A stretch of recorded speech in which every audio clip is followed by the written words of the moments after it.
Hello everyone, welcome to my channel. कैसे हैं आप सब लोग? Ready for the next lesson. So हमने जो पढ़ाई की थी अभी तक कि आप लोगों ने शायद नोट तो बनाए होंगे अपने, जो जो भी मैंने बताया है आप लोगों को। सो हम एक बार फिर से रिवाइज कर लेते हैं हमने जो अभी तक पढ़ा हुआ है कि मैं क्या विश्वास रखती हूँ। दैट फर्स्ट चैप्टर इज़ कि what I believe and Louise says कि जो मैं बिलीव करती हूँ वही मेरी लाइफ में होने लगता है। वट एवर आई बिलीव वो मेरी लाइफ में सब कुछ मैनिफेस्ट होने लगता है। That is law of attraction also, and that is what is Louise says कि जो लाइफ है वो बहुत सिंपल है। जो भी कुछ हम लाइफ में देते हैं वही हमको वापस मिलता है। और जब हम कहते हैं हम लाइफ में देते हैं, तो देने का मतलब यह है कि हम अपने विचारों से क्या देते हैं, हम अपने बोल से क्या देते हैं, हम जो महसूस करते हैं। हम कह तो कुछ और रहे हैं, लेकिन हम दिल में उस व्यक्ति के लिए कुछ और महसूस कर रहे हैं। हम कह तो रहे हैं नहीं नहीं आप बहुत अच्छे हैं, और मन में उससे कह रहे हैं यार ये बंदा ना कैसे कब जाएगा, मुझे इतना परेशान कर रहा है। तो हम जो इमोशंस उसको भेज रहे हैं, हम जो वाइब्रेशंस उसको सेंड कर रहे हैं, तो वो हमारा देना है। तो जो हम दे रहे हैं वही हमारे को वापस मिलती हैं, दूसरे से वही वाइब्स हमको आती हैं। तो सबको हमने एग्जांपल्स के थ्रू भी समझा। एंड जब आपको ये पता चल गया है कि जब आपके वाइब्रेशंस हैं, जो आपके विचार हैं, वही आपकी ज़िंदगी बनाते हैं, वही आपका जीवन की सारी सिनेरियो क्रिएट करते हैं, तो हम कैसा विचार रखना चाहेंगे? हम ऐसा विचार रखना चाहेंगे कि लोग हमेशा मुझे तंग करते रहते हैं, या हम ये विचार रखेंगे कि लोग बाग मेरी हमेशा हेल्प करते हैं? और क्योंकि हम जानते हैं कि ये विचार हमारी लाइफ का सिनेरियो बनाते हैं। और यूनिवर्स हम जो भी हम सोचते हैं उसको हमें सिर्फ सपोर्ट करता है, उसमें कोई अपना जज नहीं करता, हमको क्रिटिसाइज नहीं करता। यूनिवर्स हमको जैसे हम हैं वैसे एक्सेप्ट करते हैं। एंड लुइस है सेज कि जो यूनिवर्स है वो हम जैसे हैं हमको वैसे एक्सेप्ट करता है, सिर्फ हम अपने को वैसे एक्सेप्ट नहीं करते हैं। हम अपने को कैसे एक्सेप्ट करते हैं? जो दूसरे हमको बताते हैं कि तुम वैसे हो। That is what the our next topic is कि जैसे ही हम छोटे होते हैं, तो जो हम बचपन से सुनते आते हैं अपने बारे में, अपने पेरेंट्स से, सोसाइटी से, टीचर से, फ्रेंड से कि तुम ऐसे हो, तुमसे ये हो पाएगा या तुमसे ये नहीं हो पाएगा, यू कैन डू इट, तो वो हमारा थॉट डेवलप कर देता है। एंड तुम ये नहीं कर सकते हो, तुम किसी काम के नहीं हो, तुम कुछ पढ़ नहीं सकते हो, तुम अच्छा पढ़ते नहीं हो, तुम अच्छा बिहेव नहीं करते हो, तो हम अपने बारे में वही बिलीव बना लेते हैं। और सोसाइटी में ऐसे थोड़ी ना होता है, लोग बाग पैसे लेके वापस नहीं करते हैं। तो ये सब कुछ जो हम अपने आसपास चारों तरफ सुनते हैं, दैट संग का रंग जो हमारे ऊपर आ जाता है, और हमारी जो धारणाएं बन जाती हैं बचपन से सुनते सुनते, तो बड़े होने तक हम उन्हीं बिलीव्स के साथ अपना जीवन हम चलाते हैं। और वही फिर बिलीव्स जब हमारा जीवन चलाते हैं, तो हम वैसा ही अपना आउटर वर्ल्ड क्रिएट कर लेते हैं। और जो हम बचपन से जिस माहौल में रहते हैं, जो हम बचपन से सुनते हैं, तो हम उस माहौल के यूज टू हो जाते हैं। तो उस माहौल के जब हम यूज टू हो जाते हैं, तो हम बाहर जाके भी उसी कंफर्ट को ढूंढते हैं, उसी कंफर्टेबल एटमॉस्फेयर को ढूंढते हैं। चाहे अगर हमारे घर जैसा भी माहौल होगा, लेकिन हमें उसी में आदत पड़ जाती है। दैट इज़ लाइक हम यूज टू हो जाते हैं उसके। तो हम उसी को ढूंढते हैं। तो हमें यूनिवर्स भी बाहर से जो है, मैंने कहा ना, वो हमारा छोटा सा जिनी है। और भगवान हमको हमेशा हमारे लिए कंफर्टेबल करना चाहता है, जिसमें हम कंफर्टेबल हैं। तो अगर हम बुरे में कंफर्टेबल हैं, तो हमारे लिए वही बुरी सिनेरियो जो हैं चारों तरफ हमारे क्रिएट हो जाते हैं, क्योंकि हम हर समय वही कहते रहते हैं कि ये अच्छा नहीं है, ये अच्छा नहीं है। और वो नहीं वर्ड तो समझ में आता नहीं है यूनिवर्स को, भगवान जी को, ऊपर जो भी है सुपर पावर, हमारी एनर्जी। तो वो जो हमारी एनर्जी है वही सब हमारा आउटर वर्ल्ड क्रिएट कर देती है। ठीक है। और अगर हमारे बचपन से हमने ये सुना हुआ है, यू आर वेरी वंडरफुल, मेरा बच्चा कितना प्यारा है, ये बच्चा कितना इंटेलिजेंट है। इसी के ऊपर एक बहुत अच्छी स्टोरी मैंने सुनी कि आइंस्टाइन जो थे वो बचपन में बहुत वियर्ड थे ना, वो बहुत ही जैसे दिमाग उनका ऐसे था। तो जब वो स्कूल गए तो वो कुछ भी नहीं करते थे, तो उनके टीचर ने उनके मदर को जो है एक पेपर लिख के भेजा कि आपके बच्चे को हम स्कूल में नहीं पढ़ा सकते, बिकॉज ये इसको कुछ भी समझता नहीं है।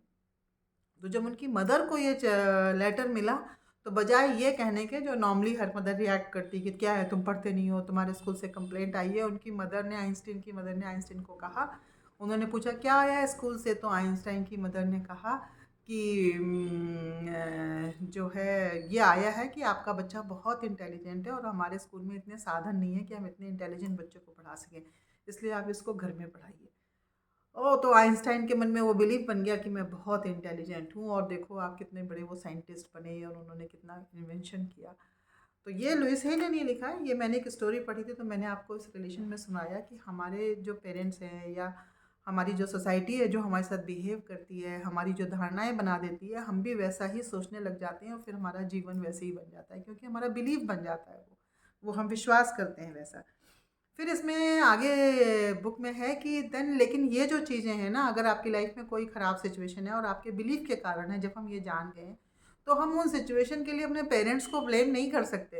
इट्स नॉट दैट कि हम ये सोचना शुरू कर दें कि हमारी लाइफ में जो सिचुएशन है वो हमारे पेरेंट्स के कारण है, बिकॉज हमारे पेरेंट्स ने हमको नहीं सिखाया, इसलिए हमारे हम ये सोचते हैं और हमारी ये सिचुएशन है, तो वी कांट डू दैट। तो उन्होंने कहा कि ये ऐसा नहीं है। जो हमारी एनर्जी है, जो हमारे कर्मा का सिद्धांत है, यहाँ पे आता है लॉ ऑफ कर्मा, या जो हमारी वर्षों से या कई उससे हमारी जो एनर्जी चल रही है, जो हम सोचते हैं, जिसके कारण हमारा जीवन निर्धारित होता है कि हम कौन से घर में जन्म लेते हैं, हम ह्यूमन बीइंग हैं या हम कोई और उसमें जन्म लेते हैं श्रेणी में, या फिर हम लड़का हैं या हम लड़की हैं, हमारा सेक्स क्या है, हमारा घर क्या है, हमारी एजुकेशन क्या है, हम सारा कुछ जो डिज़ाइन करते हैं, तो ऐसे ही वो सब हम चूज़ करते हैं। तो ऐसे ही हमारे पेरेंट्स भी हम ही चूज़ करते हैं, क्योंकि हमारी एनर्जी ही वो पेरेंट्स भी अट्रैक्ट करती है, कि ये जो है इस पेरेंट्स में, इस माहौल में, इस एनर्जी के साथ में मैं कंफर्टेबल हूँगा। क्योंकि ये देखो, आप एक ही घर में सेम सर्कमस्टांसेस में अगर 2 बच्चे होंगे, तो दोनों बच्चों का अलग अलग विचार भी होता है और उसी थॉट के साथ वो बच्चे बड़े होते हैं, लेकिन दोनों बच्चों की लाइफ के सर्कमस्टांसेस अलग अलग होते हैं, दोनों बच्चे अलग अलग होते हैं, क्योंकि वो उनकी अपनी एनर्जी है।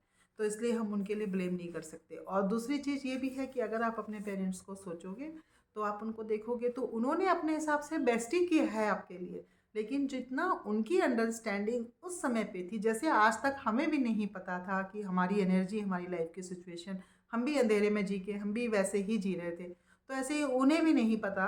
तो उन्होंने जो कुछ सीखा, जो कुछ पढ़ा, जो कुछ ज़िंदगी को जिस नज़रिए से जाना, उन्होंने उस हिसाब से हमको बेस्ट दिया और बेस्ट सिखाया। So they are not fault, it's our own energy. So जब जैसे ही हम से ये सोचते हैं कि only we are the responsible ones for हमारी लाइफ में जो सिचुएशंस हैं, then only we can change those situation, क्योंकि हम रिस्पॉन्सिबल हैं। तो जब ये तो यही है, और उसके ऊपर उन्होंने फिर आगे नेक्स्ट स्टेज था कि जितना जब सब कुछ हमने ये सब कुछ समझ लिया है, तो अब हम ये जान गए हैं कि हमारा विचार ही हमारा भविष्य बना रहे हैं। तो ये जो विचार हैं ये हमारे मुँह अभी भी आ रहे हैं। So this is the power of a present moment, this is the power of now, कि अब जो हमारे विचार आ रहे हैं उनको हम चेंज कर सकते हैं, क्योंकि ये अभी तक जो कुछ है ये सब क्या है, thoughts. So the sentence you write in your copy कि this is a thought, and the good news is कि हमारा जो जीवन बना है वो हमारे विचारों से बना है। सो जो हमारे पास्ट थॉट्स थे उन्होंने हमारा आज बनाया हुआ है। तो गुड न्यूज़ इज़ कि अगर हम आज के अपने थॉट्स चेंज करेंगे तो हम अपना फ्यूचर क्रिएट चेंज कर सकते हैं। सो अगर हम अपने अच्छे थॉट्स क्रिएट करना शुरू करेंगे, so we can create a better future. और थॉट्स जो हैं बदले जा सकते हैं। तो हमें अपने थॉट्स को चूज़ करना है। जैसे अभी तक हमने अपने नेगेटिव थॉट्स को चूज़ किया, हमने अपने बिलीव्स को, जो हमारे लिमिटिंग बिलीव्स थे उनको चूज़ किया, तो अब हमें अपने थॉट्स को थोड़ा एक्सपेंड करना है, अच्छे थॉट्स को चूज़ करना है। और नेक्स्ट वो कहते हैं लाइक जैसे हमारे बिलीव्स हैं कि हमने अपने लिमिटिंग बिलीव्स बना लिए ना कि ससुराल तो ऐसी ही होती है, शादी के बाद तो ऐसे ही रहना पड़ता है, स्पेशली इन इंडिया। अगर ये सब हमारे बिलीव्स बन जाते हैं, फिर वो चीज़ें वैसे होने लगती हैं जब लाइफ में हमें वैसे ही मिलता है कि ससुराल में से मिली या मदर इन लॉ के साथ नहीं पटरी खा रही है, देन वी से कि मैं तो पहले ही कह रही थी कि ससुराल ऐसे होती है। तो जो हम सोच रहे थे वही हमको मिला, और उस सिचुएशन को फिर हमने कहा तो हमने उसको अफर्म कर दिया कि ये ऐसे ही है, और हमारा बिलीफ और स्ट्रांग हो गया। और ऑन द अदर हैंड अगर हम ये कहते हैं कि ये सब रिश्ते तो बहुत प्यारे होते हैं और सब प्यार करने के लिए बने हैं, तो हमें फिर चीज़ें हमारी लाइफ में डिफरेंट, हमारी लाइफ में रिजल्ट्स उसके मिलते हैं। नेक्स्ट जो यहाँ से इम्पॉर्टेंट शुरू होता है, वो बहुत इम्पॉर्टेंट उनका लेसन शुरू होता है कि resentment, criticism, guilt and fear. ये जो 4 चीज़ें हैं, resentment, guilt, fear and criticism, ये जो 4 चीज़ें हैं हमारी लाइफ में सबसे ज़्यादा प्रॉब्लम्स जो इसे कहती हैं, मैंने देखा है कि ये जो 4 इमोशंस हैं, इन 4 इमोशंस को के कारण हमारी लाइफ के हर एरिया में सबसे ज़्यादा प्रॉब्लम है। और रिसेंटमेंट जो है उसमें सबसे ज़्यादा, जब हम कोई भी अपनी निगेटिव थॉट्स को, रिसेंटमेंट क्या है, जब हम अपने कोई भी निगेटिव थॉट्स को पकड़ के रखते हैं, उसको छोड़ते नहीं हैं, उसको लेट गो नहीं करते हैं, तो वो हमारी लाइफ में ना वो बहुत बड़ा बैगेज बन जाता है। इट्स लाइक दैट कि एक तालाब है, एक तालाब में अगर पानी भर के रखा है और वो पानी को हम बहने नहीं देंगे, उसको जाने नहीं देंगे, और वो पानी सड़ता रहेगा सड़ता रहेगा सड़ता रहेगा, तो वो पानी बदबू देने लगेगा। तो ऐसे ही हमने अपने मन में जो है बहुत सारे विचारों को, बहुत सारी मतलब जो हमें दुख देती हैं, उन सब यादों को अपने मन में स्टोर करके रखा हुआ है, layers and layers and layers बना के रखा हुआ है। और वो सारी जो हैं बीमारियां हमारी जो माइंड में हैं, वो हमारी बॉडी में जो है ना दिखाई देने लगती है, स्टोर हो जाती हैं, and that disease is called cancer, जो कि आजकल बहुत पॉपुलर हो रहा है। आप सोचो ना, आप इतना बड़ा नकारात्मकता का बोझ कंधे पे लेके घूमे जा रहे हो, घूमे जा रहे हो, थोड़ा सा आप बोझा लेके घूमोगे तो आप 2 सीढ़ियाँ नहीं चढ़ सकते, और यहाँ पर आप इतना सारा बोझा लेके आप घूम रहे हो, और उसको तो कैसे आप उसको उठा पाओगे? तो वो आपके कंधे झुकाने लगता है, आपके जो है शरीर में वो मैनिफेस्ट होने लगती है डिज़ायर। तो रेसिस्टेंट जो आपका जो है रेसेंटमेंट होता है, इसको आपको छोड़ना पड़ता है। दूसरा उन्होंने बताया क्रिटिसिज्म। जो क्रिटिसिज्म है, यही सब हमारी जो ये है ना, ये बीमारियों में लगने लगता है।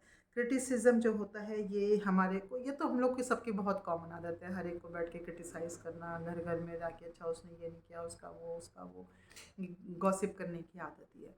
एंड क्रिटिसिज्म जो है, ये हम अपने लिए भी करते हैं, अपने को भी बहुत क्रिटिसाइज़ करते हैं, और दूसरों को तो करते ही करते हैं।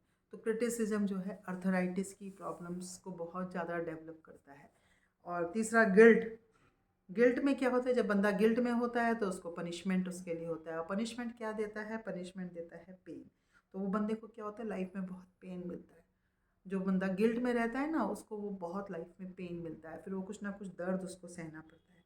और फियर क्या करती है? फियर टेंशन करती है। जब हमें डर में, हम लोग, कुछ लोगों को बहुत डर लगता है हर चीज़ से, तो जब हम लोग फियर में रहते हैं, अरे ये ना हो जाए, वो ना हो जाए, फ्यूचर का सोच सोच के हम डरते रहते हैं। जो चीज़ें आज हैं नहीं, उनको सोच सोच के हम अपने दिमाग में एक दुनिया बना लेते हैं और डरते रहते हैं। तो वो जो डर है वो टेंशन क्रिएट करता है, और टेंशन वही स्ट्रेस है आजकल। और वो स्ट्रेस से क्या होता है, हमारे को अल्सर्स क्रिएट होते हैं, सिर में गंजापन आता है, और बहुत सारी बीमारियां हमारे शरीर में जो हैं दिखाई देने लगती हैं। तो हमारे शरीर में मेन जो डिजीज़ का कारण है कि हमारे इमोशंस हैं। हमारे इमोशंस, इस पे आजकल साइकोलॉजी भी बहुत काम कर रही है, मेडिकल साइंस भी इस पे बहुत काम कर रही है कि हमारे इमोशंस कैसे हमारी बॉडी में मैनिफेस्ट होते हैं, और मतलब माइंड में क्रिएट होते हैं, बॉडी में दिखाई देते हैं वो। तो वो वाली चीज़ है। तो और इसमें क्या है कि अब जो है, इस जो इमोशंस क्रिएट हो रहे हैं, जो हमारी बॉडी में डिजीज़ बना रहे हैं, इसका सॉल्यूशन क्या है? हम इनको चेंज कैसे करें? रिसेंटमेंट, जैसे मैंने बताया, कैंसर बढ़ रहा है क्योंकि हम लोग बैगेज लेके घूमते रहते हैं। तो उसको हम कैसे करें? तो उसका सबसे बेस्ट सॉल्यूशन है, there comes the beautiful lesson of forgiveness. Release your resentment by forgiving. Forgiving is such a beautiful emotion कि जब आप किसी को माफ़ कर देते हैं दिल से, तो आप अपने मन से खाली कर देते हैं। एंड फॉरगिविंग के लिए सबसे बहुत आपके, क्योंकि जब आप मन में उसको पालते हो ना, तो वो आपके लिए नासूर बन जाता है, और वो नासूर जो है ना, आपके शरीर के लिए बन जाता है। दूसरे के लिए तो इतना नहीं बनता, लेकिन आपके लिए बहुत ज़्यादा बन जाता है। तो आपको उससे फिर फियर आने लगता है, होपलेसनेस आती है, निराशा आती है, डिप्रेशन, क्योंकि एक बीमारी आती है ना, तो वो अपना पूरा कुटुंब लेके आती है। आप पूरे परिवार में फिर वो परेशानी का कारण बन जाती है, आपको कोई प्रॉब्लम्स आती है। तो अभी जो है, अभी आपको अपने पास्ट को रिलीज़ करना है। पास्ट हो गया ना, that that is a past, that was in the past. उस पास्ट की आज कोई पावर नहीं है, उस पास्ट से आपका आज कुछ सर्व नहीं हो रहा, उस पास्ट से आपका आज कुछ भला नहीं हो रहा। वो पास्ट सिर्फ आप उसको याद करके अपना फ्यूचर खराब कर रहे हो। तो हमें उस पास्ट को रिलीज़ करना है, एंड द ब्यूटी इज़ कि you can release that past. And वो पास्ट को कैसे रिलीज़ कर सकते हैं? फॉरगिव करके। फॉरगिव कैसे करना है? लोग कहे भाई फॉरगिव करना इतना आसान थोड़ी है। सभी लोग आजकल कह रहे हैं कि फॉरगिव, तो हम सुनते रहते हैं, माफ़ कर दो, माफ़ कर दो, कितना प्यारा शब्द है, माफ़ कर दो। लेकिन फॉरगिव करना इतना मुश्किल नहीं है। लेकिन जैसे ही आप अपने मन को अफर्मेशंस, यहाँ पर आता है अफर्मेशंस का रोल, जैसे ही आप कहते हो कि मैं माफ़ करना चाहता हूँ, तभी आपका हीलिंग शुरू हो जाता है। बिकॉज शुरू में इट्स नॉट ईजी ना, आप नहीं कर पाओगे ना उस चीज़ को। तो जब आप ये खुद से बार बार कहोगे कि मैं माफ़ करना चाहता हूँ, और किसको माफ़ करना है, आप देखो कि जिसके लिए आपको सबसे ज़्यादा गुस्सा है ना, आप याद करो, यहाँ पे आपका होमवर्क शुरू होता है। अपनी पेपर कॉपी लो और उसमें लिस्ट बनाओ। आपको जिसके लिए लगे कि जिसके लिए भी आपको बहुत ज़्यादा गुस्सा है, आपको वो याद तंग करती है, और आपको लगता है ये तो मैं कभी भूल ही नहीं पाऊँगा, इसने मुझे इतना दुखी किया है, इसने मुझे लाइफ में इतना दुख किया है, तो सबसे पहले आपको उसी बंदे को माफ़ करना पड़ेगा। इसलिए नहीं कि वो बंदा माफ़ी के, और ये कहीं भी ये नहीं लिखा है, इतने सारे जितना भी मैंने पढ़ा है सब कुछ, चाहे हमारी माइथोलॉजी में भी, हमारे स्क्रिप्चर्स में भी, कि कोई किसी ने भी ये नहीं लिखा है कि इट्स नॉट दैट कि आपको माफ़ करना है कि उस बंदे ने गलती नहीं करी है। वो एक अलग चैप्टर है कि उसने गलती की या नहीं की। बात यह है, आपको माफ़ इसलिए करना है, इसलिए नहीं माफ़ करना है कि वो माफ़ी का हकदार है। वो आपको इसलिए माफ़ करना है कि आप खुशी के हकदार हो। आपको अपने लिए उसको माफ़ करना है, क्योंकि उसको माफ़ ना करके आप उसको दुख नहीं दे रहे हो, आप खुद को दुख रहे हो। उसने तो आपको 5 साल, 10 साल, 15 साल, 20 साल पहले कुछ कहा, कुछ किया आपके साथ बुरा, जो आपने हर्ट किया, उसने तो उस समय किया, और वो तो अपने रास्ते चल पड़ा, आगे काम कर रहा है। लेकिन उसको कैरी करके आप 20 साल से खुद को दुख दे रहे हो, तो ये कितनी बड़ी फुलिशनेस हम करते हैं कि उसको कैरी करते करते करते हम अपने को हर रोज़ दुखी करते हैं। और लाइफ में आज हम जो प्रॉब्लम क्रिएट करें, और फिर हमारे अपने जो हमसे प्यार करते हैं, जो हमारे को अच्छा देखना चाहते हैं, हम खुद को बीमार कर रहे हैं, तो हम उनके लिए भी दुख क्रिएट कर रहे हैं। तो उनको माफ़ करना ही पड़ता है, और दिल से माफ़ करना पड़ता है। तो जब हम इन बातों को समझेंगे, तो हम दिल से, हम सिर्फ ये इच्छा भी करेंगे ना कि मैं दिल से उनको माफ़ करने के लिए तैयार हूँ, तो हमारा हीलिंग प्रोसेस शुरू हो जाता है। तो हमारा बॉडी का सेल एक्सेप्ट करने लगता है, क्योंकि हमारी बॉडी सुनती है ना जो हम कह रहे हैं। तो वो जब सुनने लगती है, तो वो जो है पूरी, जो जब हम माफ़ नहीं कर पाते हैं ना, तो फिर जो है हमारी लाइफ में सारे पेन शुरू हो जाते हैं। और जैसे ही हम माफ़ करना शुरू कर देते हैं, तो हमारे सारे जो ब्लॉक्स हैं ना, वो सारे रिलीज़ होना शुरू हो जाते हैं एक एक करके। क्योंकि जिस बंदे ने हमको जो तकलीफ़ दी है ना, उसकी भी लाइफ में कुछ प्रॉब्लम रही होगी। हम ऐसा सोचो कि उसने भी अपने स्टेट से जो है उस समय ये एक्शन लिया, तो उसमें आपको नहीं जाना है। आपको सिर्फ अपने दिल से माफ़ कर देना है। जो उसने किया उसका सब वो यूनिवर्स हिसाब देखेगा, बाकी सब यूनिवर्स देख लेगा। मैंने अपने दिल से उसको माफ़ किया, मैं उसको माफ़ करने के पथ पे हूँ, मैं उसको माफ़ करना चाहता हूँ। और यहाँ से क्या होता है, क्योंकि आपने ये कहा, और आप क्यों माफ़ करना चाहते हो, क्योंकि आप खुद से बहुत प्यार करते हो, आप अपने आप को सुकून में देखना चाहते हो, आप अपनी खुशी चाहते हो। So then it starts with his self love. और जब आप ऑटोमेटिकली जब सेल्फ लव करते हो, अपने आप से सेल्फ लव करते हो, तो आप अच्छा सोचोगे। आप जिससे प्यार करते हो उसके लिए क्या सोचते हो, अच्छा सोचते हो। तो जब आप खुद से प्यार कर रहे हो, तो खुद के लिए अच्छा सोचोगे, अच्छा बोलोगे, अच्छा कहोगे कि मैं ये सब डिज़र्व करता हूँ, मैं इस दुनिया की सब अच्छी चीज़ें डिज़र्व करता हूँ। तो आप अपनी लाइफ में चारों तरफ सारी चीज़ें अच्छी अच्छी एक्सेप्ट करने लगोगे। तो पहले तो हम जिस कंडीशन में हैं, जैसे हैं, हमको पहले ये बोलना है, I am willing to forgive. And the दूसरी चीज़ इज़ कि मैं खुद को जैसा भी हूँ मैं स्वीकार करता हूँ, मैं बदलने के लिए तैयार हूँ, और मैं खुद को तैयार अप्रूव करता हूँ, मैं खुद को एक्सेप्ट करता हूँ। मैं इस जीवन में जहाँ भी हूँ, और आप हमें ये प्रेयर भी करनी है जो लास्ट में इस लेसन के नंबर 1 लेसन के लास्ट में लुइस हे ने लिखी है, कि इस अनंत जीवन में मैं जहाँ भी हूँ सब परफेक्ट है, पूर्ण है, कंप्लीट है। आप लोग एक लंबा गहरा श्वास लें, हाथ जोड़ें, हाथ, सांस लें, सांस छोड़ें, और कहें, इस अनंत जीवन में मैं जहाँ भी हूँ सब परफेक्ट है, पूर्ण है, कंप्लीट है। कोई मुझसे ऊपर एक सुपर पावर है जो हर पल मेरे साथ है, और उस पावर की शक्ति से ही मैं आगे अपना कार्य करता रहता हूँ। और ब्रह्मांड में जो वो एक शक्ति है, वो मुझे हर पल गाइड करती रहती है, और मुझे उस शक्ति में पूर्ण विश्वास है। और उस गाइडेंस से, उस डिवाइन इंटेलिजेंस से जो मेरे लिए सही है, वो मेरे पास अपने आप ऑटोमेटिकली सही तरीक़ों से आ जाएगा।